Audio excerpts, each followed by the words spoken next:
Hi, guys. So we have really illustrious figures here today, Jeffrey Deitch and Laurie Mallet. I'm saying that right, Laurie? Mallet. Okay, yes. Um, so tonight we will discuss Dan Friedman, who was an artist, a furniture designer, graphic designer, husband, lover, colleague, whose freewheeling body of work was central in the postmodern period of American design. He made posters, photographs, tables, chairs, and entire rooms, and did so with flair. To open this discussion, I'm going to read a few words from his manifesto, Radical Modernist. He said, "Live and work with passion and responsibility. Have a sense of humor and fantasy. Try to express personal, spiritual, and domestic values, even if our culture continues to be dominated by corporate, marketing, and institutional values. Think of your work as a significant element in the context of a more important, transcendental purpose, but most importantly, be radical." And I kind of feel like he was spitting when he said that. That's poetry. And it's very relevant to today, clearly. So, first, I want to ask you both, who was Dan Friedman in 3 words? It has to be three, Jeffrey. Well, of course, he was the radical modernist. But think of him. So, what was so special about Dan is that he had this hardcore modernist foundation. That he had studied the birthplace of modern graphic design in Ulm, and then he was totally inside the East Village with Club 57 and Fun Gallery. But then he also was inside the corporate world. When I first met Dan Friedman, I gave him my business card just so we could communicate. People didn't have cell phones in 1982. And I gave him my Citibank business card because I had an unlikely position in the art world. I co-managed Citibank's art advisory department. Well, I didn't know that. So I handed my Citibank business card to Dan. He said, "Oh, I designed that." And this is this guy, the funny, lively colors and was wearing, and his crazy golf cap. And we were probably in the middle of the Fun Gallery opening. "What? You designed my Citibank card?" So we had this amazing thing in common because I was also doing kind of corporate on one side and downtown on the other side. So we had this instant rapport that we were in both sides. And the whole idea is we brought some rigor to the downtown world and some radicality to the corporate world. How refreshing. I'm sorry, I went over 3 words. Right? No, I loved it. I was just teasing you. Yeah. So you met him in 1982, and in that moment, your initial reaction or your response to him was just, wow, this man looks fascinating, and he seems fascinating, and I want to work with him? It was early 80s, might have been before 1982, but the downtown world there was really a world. So almost everybody, every artist, designer, writer, gallerist, we all lived downtown. And so you'd meet people on street corners. It was very organic. So prior to this, I thought, where did I actually meet Dan? I couldn't say. It was That's kind of a good just sign. just an organic situation of where I met all these people. But our professional relationship started over this book. Which is the first Keith Haring monograph, right? Right. Okay, and that was done in 1982. Correct. So, Put it out for the crowd. Yeah, it is really a work of genius, and we have to hold on to this tight because it's worth about $5,000 now. Oh my God! So Tony Shafrazi called me. He said, "How would you like to write one of the essays for this book we're doing? My first show with Keith Haring." And of course, sure. And so I was then connected with Dan, the only person who could have been the graphic designer to connect and understand Keith. And so remember the first time going into his legendary apartment, this Gesamtkunstwerk, and working on the design for the book and talking about my essay. And so our professional relationship lasted about 10 years and started with this and culminated in now legendary books that we did together that really invented something new. I'm going to circle back to the apartment, but I would love to hear from Laurie as well about how you would describe him and your first interaction with him. Well, how would describe him? It was at the same time very private, and then it was explosive in some statements. So it was like a complete, how do you say,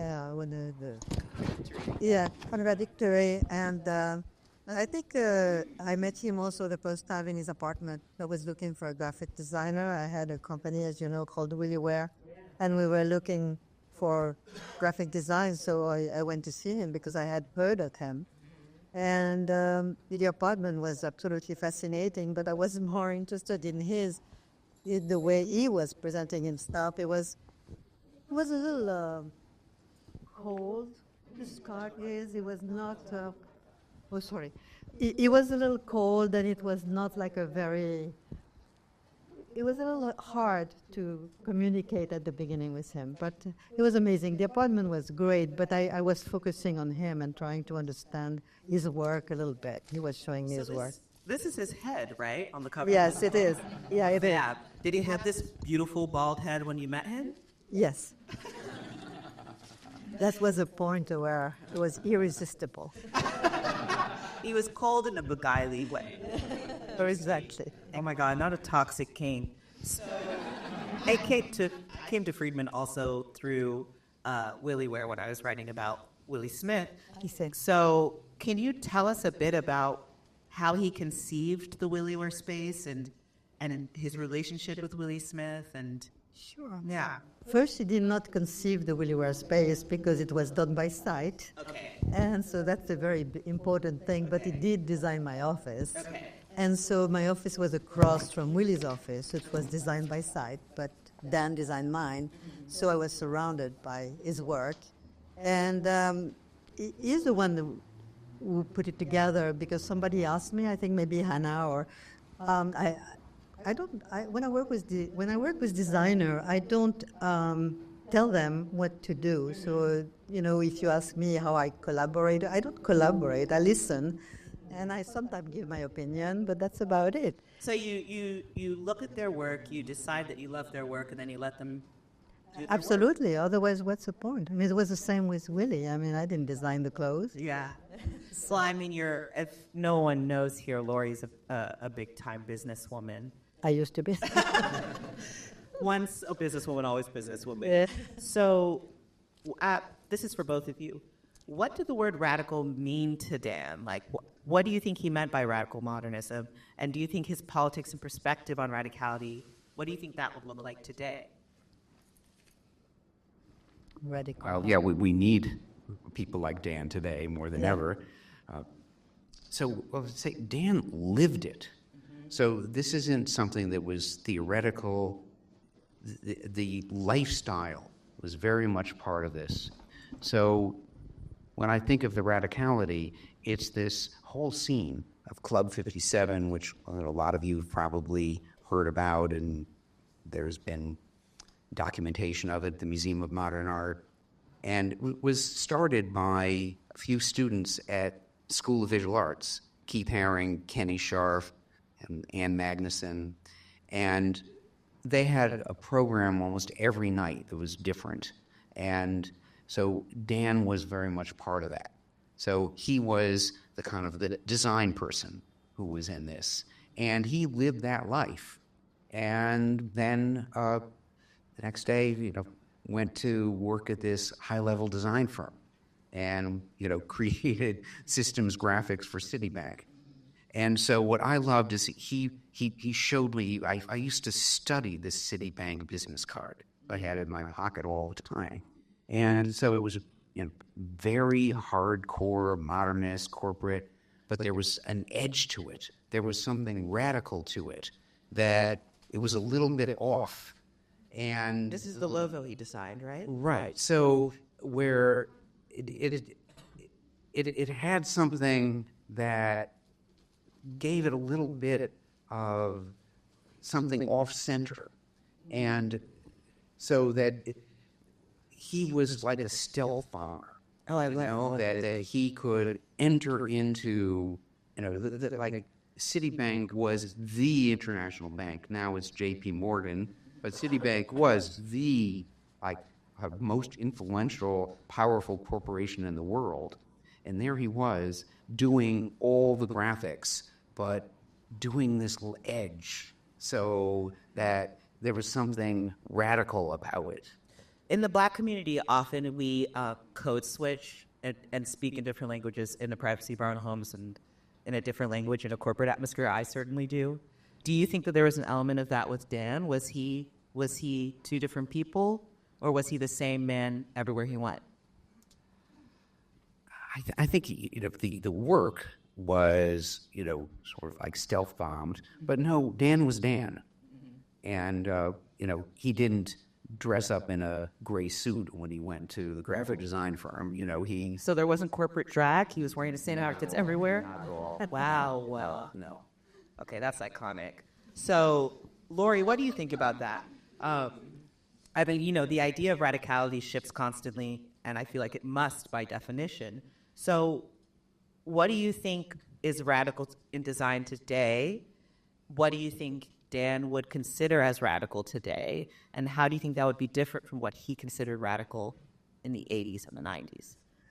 I think today the fact that we have Google and all of those way to express oneself, you can be lost very easily. I think it was easier to have a direction and a vision, a clearer vision at that time. But right now you have so many inspiration or source of knowledge. So it's easier to be derivative today.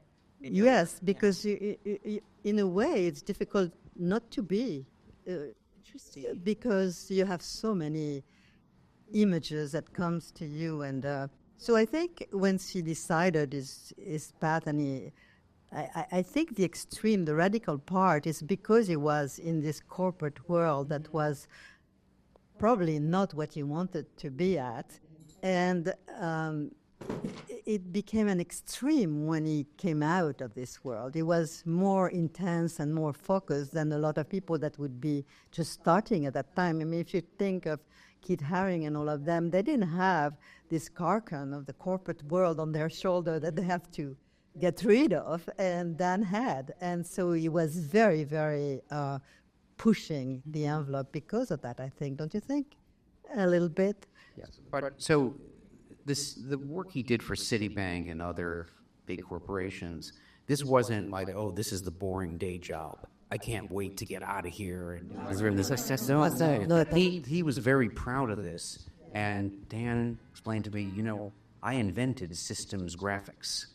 And, it wasn't just the Citibank logo. It was a system.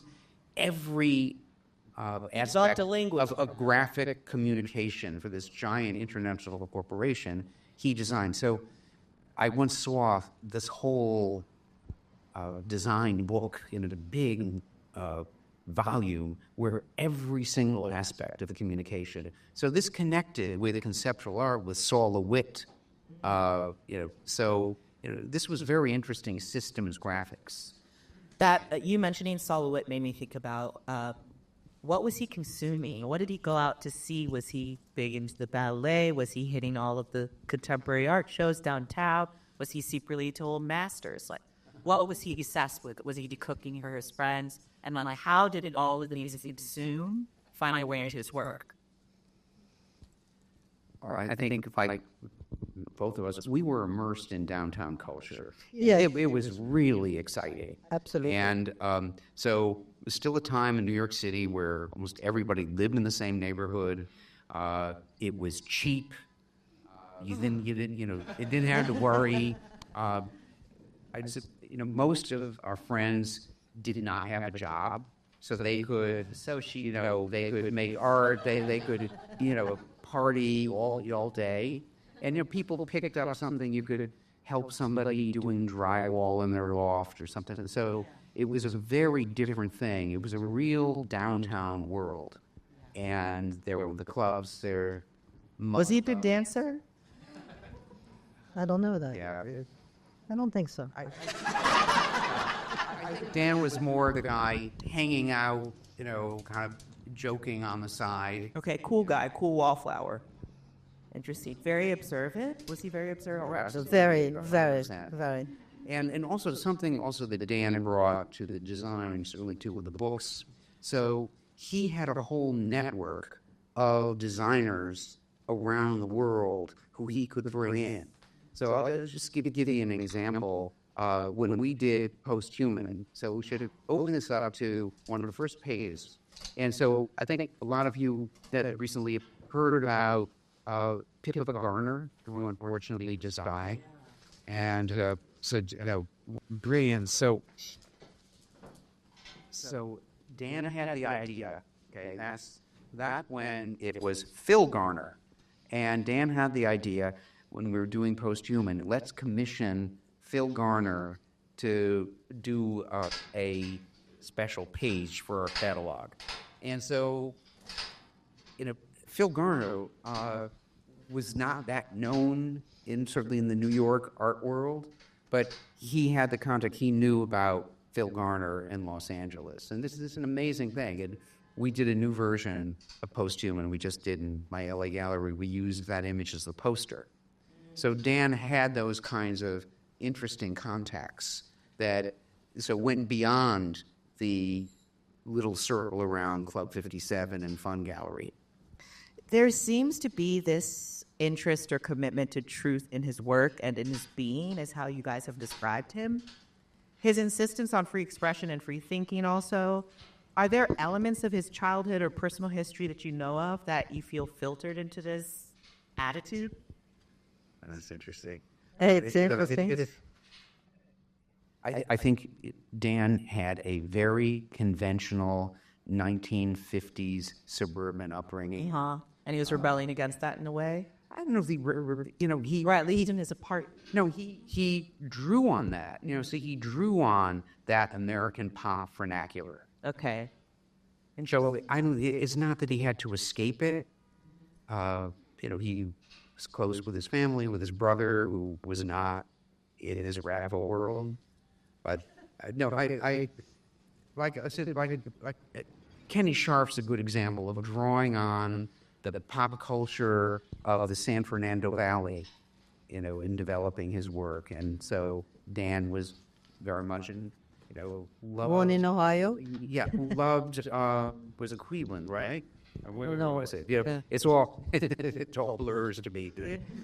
But, no, it's, he's mixing, this modernist training coming from Switzerland and Germany with the American vernacular pop of the 1950s, with this whole explosion of how you mix it all together that comes out of downtown New York. Was he aware of Robert A.M. Stern and the architecture he was making in the 80s? Absolutely. So I remember, we had a lot of conversations about architecture, and before I got to know Frank Gehry, and before Guggenheim Bilbao, and I was later, I remember Dan telling everybody, look at Frank Gehry. Frank Gehry is the greatest architect right now. Oh, wow. Yeah. He was something, a big mind who had a lot of insights about other creative fields. Was there any medium that he recoiled from? Be what? Was there any medium, any material, any art form that he was like, oh, I don't like that? No. I would say no. No, yeah, he embraced all. Yeah, interesting. So tell me a little bit about New York in the 80s, around when you met Dan. Like, what was in the air? What was, you told us a little bit about being able to just run into somebody on the street, the excitement. Like, how did it feel politically and socially? Get as controversial as you want. So it was very much, it was a world. And I know a lot of friends who are here who were part of that. I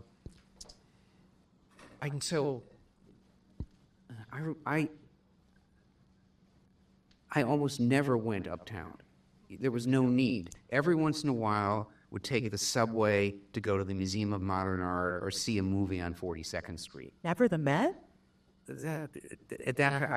have to admit, not much in those days. But, I've made up for that. For instance, I didn't even know how to take a taxi. So some years later, I was in graduate school, and it was with kind of a wealthier young woman who came to New York with me. And so I'm going to take a taxi, and I didn't even know that when a light was on top of a taxi, then that was free. And I had no idea. And there was no need. And also we were just so living in this world where we didn't spend that kind of money. Yeah. And it was a kind of paradise. And the other thing of our section of downtown, it was very open. So the Fun Gallery was a couple blocks from the projects, on the other side of Avenue D. And so the crowd was maybe half of the art school people, and the other half was the kids from the projects. And they were all interacting? Yeah, absolutely. So maybe we've regressed. Yeah, I think so. It was a really wonderful time. And for instance, Keith had this sidekick, LA2. That was the name? Little Angel 2. Little Angel was number 2. Was a kid from the projects who did graffiti, and just one of the people who came onto the scene, and so it was a very open situation, and it was before the art world got professionalized. Interesting. And so it was at that time. It was also before there was this big difference between the artists who made big money and everyone else. And so then shortly after that, by the mid '80s, the artists were selling. They went to restaurants like the Odeon, where which one? Yeah, well, Max's was already over that. No, so. But we went to the other Mickey Ruskin places like the Local, but so it was just more open, and it wasn't you had to go to a fancy dinner. You just hung out on the sidewalk in front of the Fun Gallery and met everybody, and it was just more open. It was before this stratification came between artists who made money and became kind of famous in the wider world. Yeah. It was really about downtown. And there was a fantastic mix. So the Club 57 scene, it was artists like Keith Haring, musicians, like Klaus Nomi was a part of it. He was like one of the most brilliant musicians ever, like a voice like the biggest star of the Metropolitan Opera, but like totally downtown. Were so he's very neck-breasted suits back then? Single-breasted. Okay. No, but that was all that was my role. Some people made fun of it, but it'd be interesting that somebody mentioned what you did if I did, and says, well, people get angry when I'm not in character. As far as your suit. But see, so I was this kid working for a bank. Yeah. I had to dress in Brooks Brothers tie suits to be at the bank, and then I'd take the subway right down to the Fun Gallery. So I was wearing the bank outfit, but that became my role. Interesting. Laurie, tell me a little bit from your perspective. What was it like as a woman, as a French woman? Well, I think I have to be honest.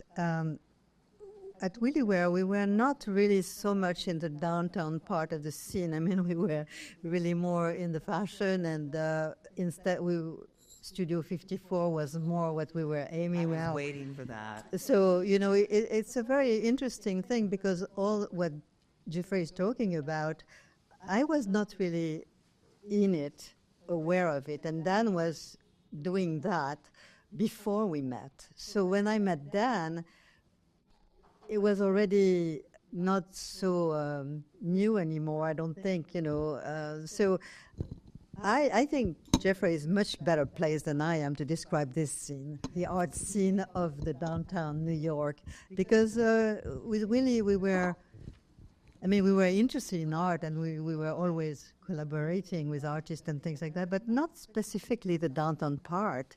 It was not a part of our circuit at that time. Okay. There's something also. It's also, let's say, this fluidity with gay and straight and others. That's another important part of this whole Club 57 scene. Okay. Okay, so this is a new way of being like a gay man. So it's not kind of like the 1950s closeted person. And it's not the clones of the 70s. Yeah. And like Keith famously did these posters around the East Village, say, "Clones go home." And We need those bags. and so this was a new way of being kind of a liberated gay man. And so Dan, really embodied that. From my understanding, Dan didn't seem to identify as fully gay or fully straight, just loved who he loved it. Yeah, well, that's correct. Okay. Yes, so it wasn't like that he was signaling with flannel shirts and the kind of clone things or whatever. Yeah. It was He wasn't a lover. he was being Dan. I love that. So he really was a radical modernist in every sense, down to his DNA. Yeah. Okay. Absolutely, yeah. I love that. So how did Dan fit into the community and the art community? Did he really stand out? Were there other people like as freaky as he was? Were people like, there's Dan? Oh, No, he fit in perfectly. So we just mentioned, there are those, we talked about Huang Xi's great photos, the scene and the people who frequented Club 57. There's wonderful photos. There's one with Dan in it. And everyone's a personality. Is John Sex and Klaus Nomi and, all these special characters. Yeah, so Dan is very much part of that. And this scene, people did not need to conform with, wearing all black or whatever was, They didn't need to brand themselves. people could be unique and individual in that particular scene. Okay. I'm going to go a little heavy and ask how things started to shift when HIV and AIDS became an issue. Like, how did Dan process I imagine he lost a lot of friends before he passed. How did he and how did you both process the loss from that era, and how did it affect the design and art community? Well, definitely factors. Maybe yes. talk about that. Yeah, so no, I think it was terrible. Nobody really knew how to react with the first happening. Like, I think Perry Ellis was the first designer that disappeared, and Willie followed quite soon after. And we really didn't know what we were doing. We didn't know how to react. We were sad, but not very efficient in trying to overcome this. And You can't be efficient in the middle of it. yeah, the but beginning. still. Yeah, but still, I mean, it was like something that I don't know if we really thought about it a lot because it was so depressing. We couldn't focus on that all day. But it was, I don't know, we were waiting for the most terrible thing coming after the next day. It was really impossible. It's hard to imagine now. Yeah. Can you imagine, if Every day. like in these scenes, maybe half of the people were gone. Yeah, And- and very talented. All the talented people, the creative people. Yeah, so it was a gigantic trauma for the downtown culture. Yeah. It really changed it. And one of the reasons why we talk about this new professionalism is see that the people who were more wild, it just disappeared. and really had an effect on nightlife and everything. Yeah, yeah. So different people who were HIV positive handle it in different ways. So there were some people, they cashed in their insurance policies, moved to South Beach, and went to the gym during the day and partied all night in clubs until they died. And then others like Keith Haring, was well known. He just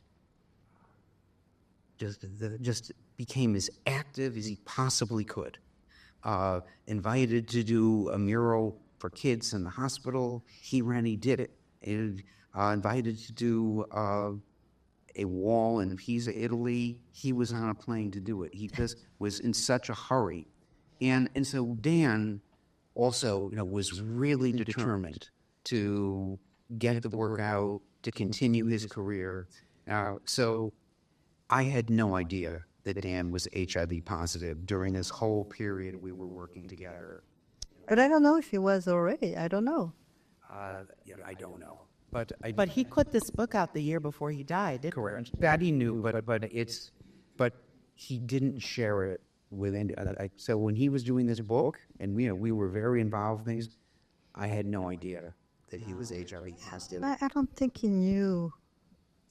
I mean, I don't know, but Yeah. I don't know. Everything. But I mean, this conversation could be conjecture, Yeah. But he was casted. He knew. People almost everybody, they knew they had to get tested. Yeah. And so later on, he confessed to me when we would go to Greece to do these shows, and the first trip to Greece, maybe 1987, he was so scared to go because he was HIV positive. He just didn't know what would happen. He didn't tell anybody. He didn't tell me. That I had no idea. And Could you pick up that something was weighing on him? zero. Wow. No, he was so determined to keep with his mission.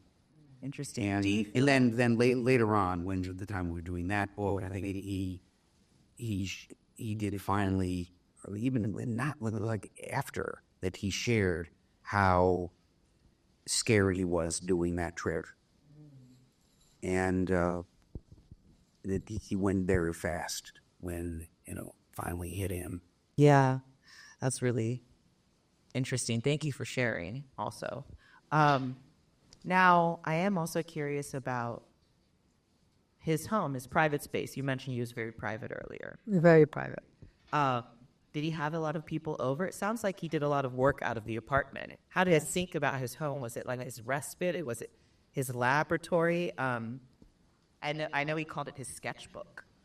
You what? I know he called the apartment his sketchbook on Well, Washington Square I Park. didn't know, but I think it was very private. I don't think he had big parties. I don't know about big parties there, and I think it was all of that, his laboratory and his inspiration and his space of, to rest and think about things. He was very quiet in the apartment, but the apartment was not quiet. Do you think that what do you think? Do you think the colors, the shapes, the excess of decoration and surface decoration, do you think that around him a sense of calm? I don't know. I hope so. Otherwise, he would have been on nerves all day long. Yeah. It was not a calm space. Some designers, artists have a very pure, calm space. No distraction. This place was wild. But we have to talk about the building. Okay, so just the same way that I said that Dan had one foot in this, like the biggest, the most corporate world, and then the other foot in Club 57. So this was a very famous building. Those of you know this building. This is number 2 Fifth Avenue. It's this white brick building right at the end of Fifth Avenue. Was that the same building Maplethorpe was in? Or No, he was in the wealthy building across the street. Got it. Okay. So this is the broke girls building? No, so this was the classic white brick New York apartment house. But you have to know, this was also where Ed Koch lived. Oh, wow. Yeah, it was famous where that's where Ed Koch had his apartment. Belle Abzug lived there. And so it was, in a way, the best middle-class building in downtown. So if you were Ed Koch, he was the congressman at that point, yeah, that's where you wanted to live. And so, doorman and very clean lobby and all this, and then you can go up into this real New York, middle class apartment building, and then open the door, and there was the craziest apartment you ever saw. So that was so. Did anyone gasp when you walked in the first time, or did you keep it together? Oh, sure. It made an impact, but it's so Dan, because Dan's apartment was not in a funky East Village tenement building. It was in this very clean, perfect Greenwich Village, New York establishment building. That sounds like it, earlier you were talking about how you use the same person and everyone that has this movie when you went to where it sounds like the apartment is a reflection of that as well. You wanted the comfort of the building, but he wanted the apartment that reflected his taste. It was also just practicality. It was a real machine for him doing his work. Yeah. So he didn't have big parties there, but I was there when we did these books. I was there almost every night because how graphic design has changed so much, and probably you were designers, and so now when I work with my graphic designer, and we do these Zoom meetings or he sends me emails and things. And I so miss that I would sit with Dan, at the working table, at the easel. And, Dan was so old school, he had learned how to actually make a typeface himself. So if we needed some special kind of lettering, he knew how to do it. And everything was pasted up. I mean, most of you ever had that kind of background. And so sometimes me and there was an assistant, we helped him with all the meticulous work of the paste up. And so it was an extension of his work, of his mind. I'm also curious to ask you, Laurie, sometimes when you stay over at a man's house, you can tell he doesn't really want you there. Or if he does, he doesn't want you to leave. When you went to Dan's apartment, was it welcoming to you? Did you feel welcomed into it? Oh, absolutely. I mean, it was wonderful and very warm, and he would prepare dinner. And I know it was very, very warm. Dan was very a warm person, but very reserved, warm person. So, no, it was lovely. He was very hospitable, very. I read also that a lot of the things that he incorporated into his home and into his work were found objects. Is that accurate? Yes. So we obviously, I think I want to spend the last 10 minutes or so talking about his work, right? Furniture specifically, right? What was his process like? What do you know of his process? Was he a planner, or did he just pick something up that interested him, a material or shape or form, and let it flow? I think he was a planner. And I think we have here Paul Ludig that built all of those pieces where we could ask him. I don't know where he is right now, but... Oh, hi. He is the one that built all of the furniture and the pieces that were three-dimensional. So I think you could ask him how that worked. So Dan would design a thing and then have you execute it in 3 dimensions. You would give me a drawing on graph paper to scale. Uh-huh. Then I would build it. Did he ever give you feedback, like fix this, adjust this? Oh, absolutely. Oh, okay, interesting. Godfrey especially has to create a curve because he was very meticulous in his lines. And, but, the whole idea of we would go out and collect stuff on the streets. And he had a studio in Monastery that had a backyard.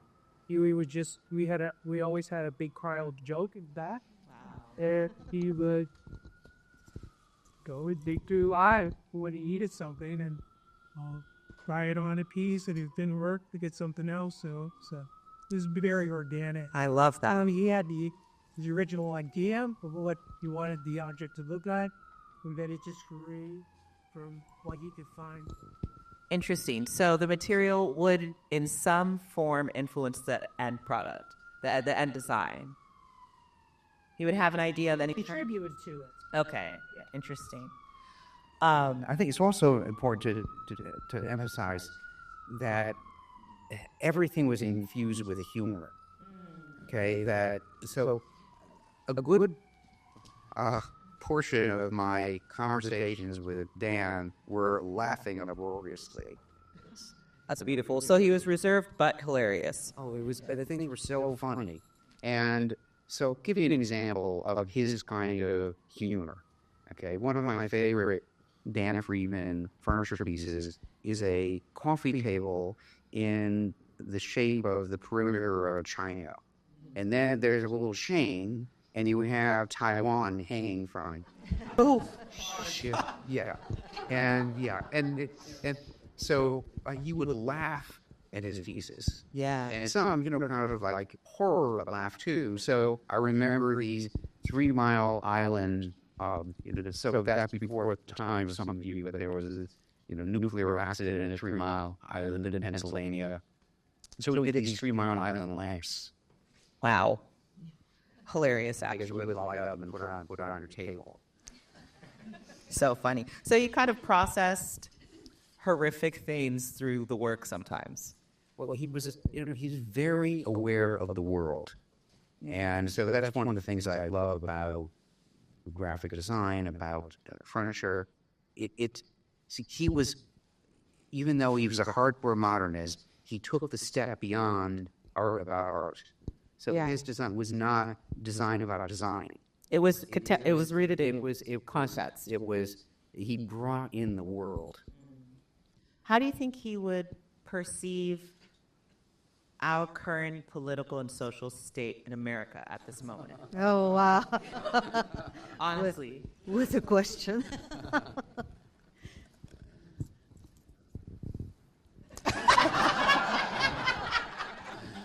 Be like, oh, fuck, I can't make anything about this. Oh, no, I think it would be very inspired. Oh, interesting. But, we're going to see what happens. People are genuinely afraid. So I just was sitting down and see this pop up on my phone. Trump is going to take over the Kennedy Center. Lux. Okay, and Why is he so obsessed? and the phrase that so the biggest irony, his favorite band is the Village People. And I remember watching the Village People of the Anvil. That's as far as you can get from Mar-a-Lago. So it's so crazy. But if I do something truly radical and anti-front in my gallery, the IRS is going to be there the next week. Probably. Auditing everything. So this is Very terrifying. Involved in art at all is anti-Trump, frankly. well, we're all talking about what we do. Yikes. Well, you can talk to the Brooklyn Museum about that. Yeah, but also, this was Reagan America. Yeah. When Dan was so That's there was also, this radicality, countering Ronald Reagan, which, was like the contrast Reagan against Trump. Reagan was The dignified one? Yeah. Very normal. Yeah. What do you think, Laurie? How do you think he would perceive his country today? And how do you think he'd respond to it? I don't. No idea. Like all of us, I don't think we're ready to answer that yet. We have to see a little longer what happens. It's Well, you did say he was very observant, so very observant, yeah. interesting. Would he be reading the news or would he be avoiding it? Oh, no, reading, completely very aware. Reading the news in detail. No, really. Of course, we need some revered cultural figures who are not afraid. Right. Now, so, like, you see all these Republican congressmen, they're afraid. If they don't toe the line, they're going to be primaried. I think the Democrats are afraid too. Everybody's afraid. So they're all afraid. And so we need, who is there? Is there a football player hero? It's Bernie. That's not going to work. It needs somebody like universally respected, not one person, but like lots of people who stand up and say, this is not our country. So are people going to have the courage to do that? I think eventually, yes, but it needs that kind of person, and it needs the most popular quarterback. It needs, the biggest tennis player. Yeah, interesting. I didn't think about it like that. But I want to know what you think his priorities were with his work. He wanted to have fun. He wanted the work to be interesting and somehow reflect, if there was a client, reflect the client's spirit. But tell me a little bit more about what he wanted to achieve, like in a grand scale, with his whole body of work. Change the world. Change it in what direction? He was looking for the direction. I don't think he had it yet, but he was looking. Well, he was a radical modernist. And so one of the tenets of modernism is artistic progress, social progress, that great art can change the world. In the post-art world, that's not the belief that is shared so much anymore. But he was a part of that. That what was it? Art had that kind of power. What was his relationship like with history? Was he reading history books? Did he not engage with what had come before? Or did he feel like he had to have a firm grasp on artistic heritage to create something new? He was very worldly, very cultured. So I remember when we took one of our trips, he brought this really thick new book. It was a biography of Paul Mallet. Wow. Who's the person who gave the National Gallery a gifted. Well, it was his father gave the National Gallery, and Paul Mallet was the big patron of the National Gallery. That. So that's interesting. So that's the kind of book he was reading. He was very interested in the wider culture and how culture happens. And was he interested in patrons and patronage? Well, that was just he just had, or was it just that he had a broad interest in. He was someone very informed about history, culture. And you said you guys went to Greece together. Was he several times? Was he interested in myth and fantasy? I would say no. Our interest, if you don't have cultural geometry here. No, the interest, we would go through the markets and the placa and see these trinkets and say, wow, this is so similar to what the artists are doing in the East Village, and that's what that book was about. So it was more of looking at the vernacular. No, when we went to Greece, it wasn't about Apollo. It was for me. So who do you think? And sorry, Laurie, did you have anything to add to that? No, I'm fine. Who do you think? Which contemporary artists do you think have derived inspiration from his work, visually or ideologically? I have names in my head, but I wonder if you have ideas. To actually name figures. Well, so there are a lot of innovations. And so in these books, he was not the first designer to put text on top of image. That goes all back to Dada photo montage.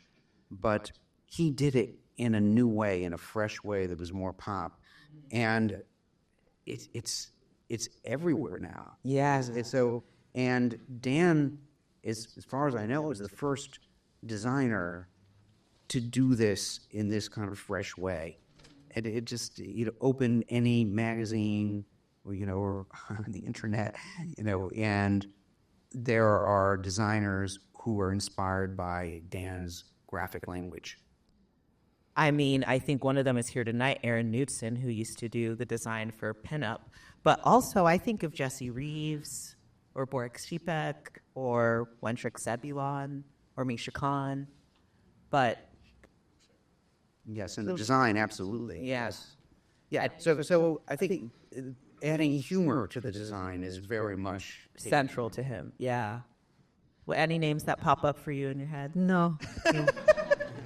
Okay, I have one final question before we open up for everyone else's questions. What do you think, and how do you think Dan would feel about his legacy and his body of work, the work that he left behind?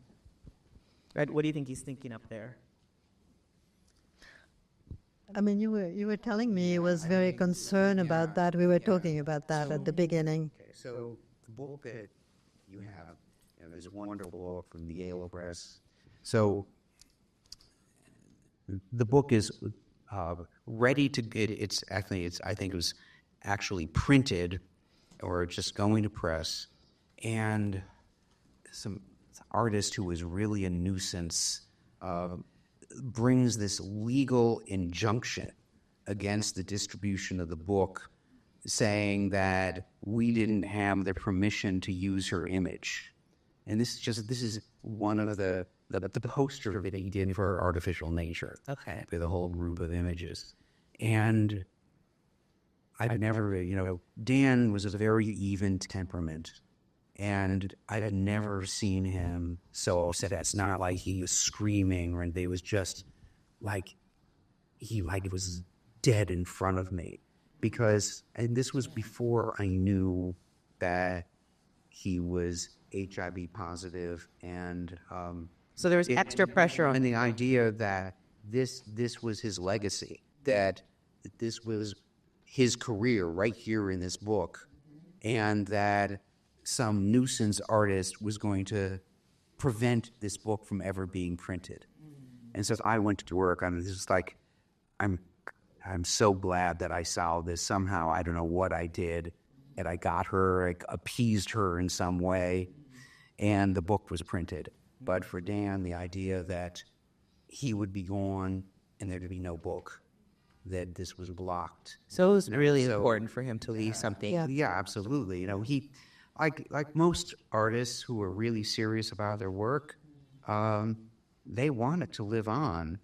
And he had that mission. Like I said, he was a real modernist, believed in that, believed in the power of art, and wanted to have this legacy. It's too bad it was cut short, because there could have been so much more. But there is a lot. So there's really a lot. He was prolific just with all the mediums that he explored. Yeah, it was great. It was fun. Any final words, Laurie? It was wonderful to know him and to share in his ideas and be aware on what he was working on. I love that. Okay, so any questions? No questions? No, there is one there. Thank you for your openness and sharing the subject today. My question is about sort of his move from being a 2D artist to becoming a sculptor with the help of others. Was there a point in his career where he had this change of heart, sort of? I think it was evolutionary. I don't think it happened, okay, now I'm doing, it was continuing to work on graphic design, and then he decided to expand his expression, the way he was expressing himself, and he started going three-dimensional. I don't think it's I think it's an evolution. I don't think it's just... There's not two Dan Friedmans. There's the furniture Dan Friedman and the graphic Dan Friedman. It's the same thing. And that's part of what makes his career so interesting, that the impulse extends through the whole range of design.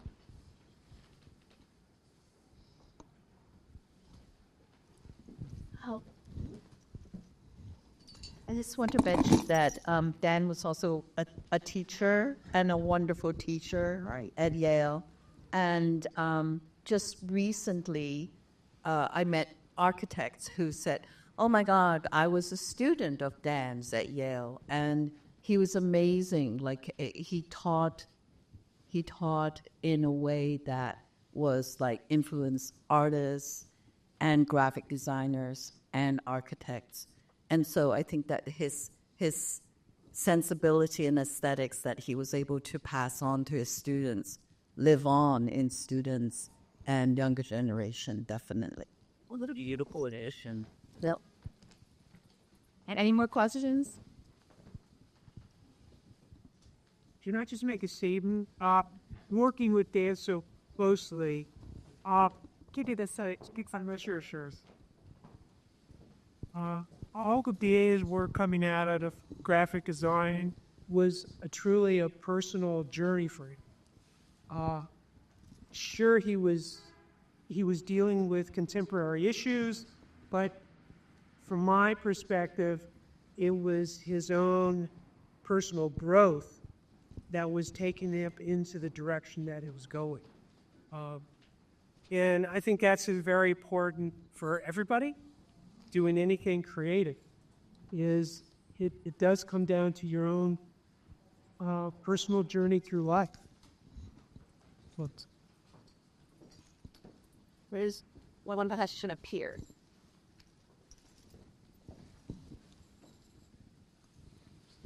What do you think Dan would have advised kind of the contemporary art scene to do better with or do differently when it came to not necessarily recreating the community in the 80s, but having it become or feel more alive?